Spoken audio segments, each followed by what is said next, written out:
Living in the Rio Grande Valley, it's this weird like liminal border space, you know? There's a sort of like two worlds kind of colliding at once here, and that manifests itself in the art that's created here, the artists, and like how they view and think of themselves and express themselves. If you only understand that like the routes you can take as a filmmaker or like as a visual artist is in making commercials or making a lot of like commercial work, not necessarily more artistic things or more expressive and abstract things, people might not consider those things. So by creating visibility for those art forms and those forms of expression, I think that we can sort of like not necessarily change, but expand the possibilities for pursuits in film and visual art for those kinds of artists in the Valley.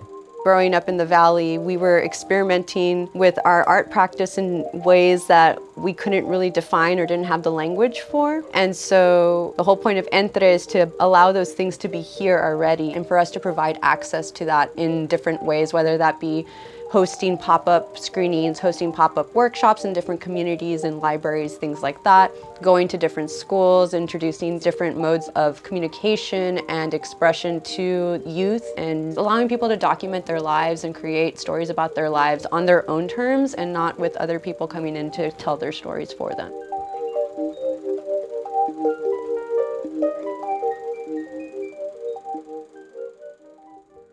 My name's Díaz. My name is Andrés Sánchez. ENTRE kind of came through a lot of my experience in the industry working as an artist, but also as a filmmaker. I ended up finding a lot of different organizations in New York and Los Angeles that were very inspiring to be a part of, very encouraging to artists to explore and also work with non-traditional modes of storytelling, expanded cinema, experimental cinema, video art, hand-processed cinema, all these different things. And you know, the Valley deserves to have stuff like this here, and like we deserve to have spaces where alternative forms of artistic expression are valued and uplifted and encouraged. Yeah, we're in a period of upheaval, I think, in the world, and I think that this gives people a chance to have a hand in like how things take shape once they settle, especially in terms of the archive. The long-term goal for that is to essentially like sustain a sort of like life cycle for this place, because you know there's these sort of like knowledge gaps where people don't know what happened before them or what came before them, and creatively people feel like they're always trying to reinvent the wheel. And I think by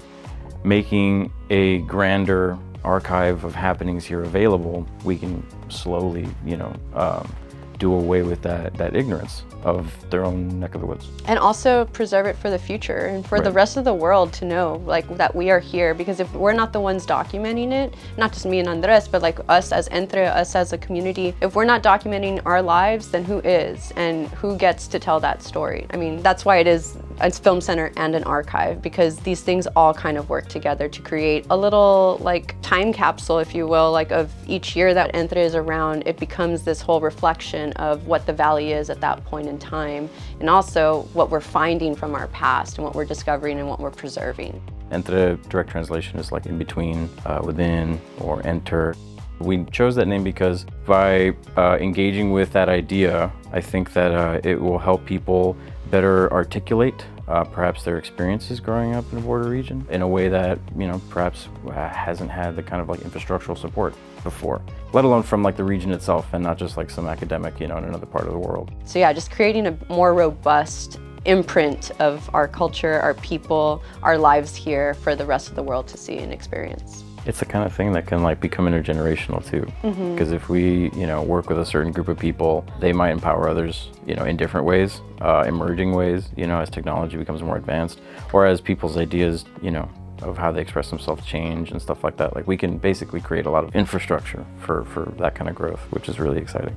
Yeah, it's kind of like a fractal or like a ripple, you know, like we teach some people and then those people teach other people. And that's hopefully what the co-op becomes. It's like we're all sharing skills, we're all very transparent and open with what we're good at, teaching other people what we know, and they teach us what they know, and we find ways to synthesize that and transform it into new things or just continue spreading that knowledge. We're looking for the people who want to grow with us and like build this thing with us, because it's nothing without those people. It's a utopian idea, but you need hope in order to create change. So all these things like will feed into the betterment of our whole community. Join us, we're awesome. Come join the cinematic revolution.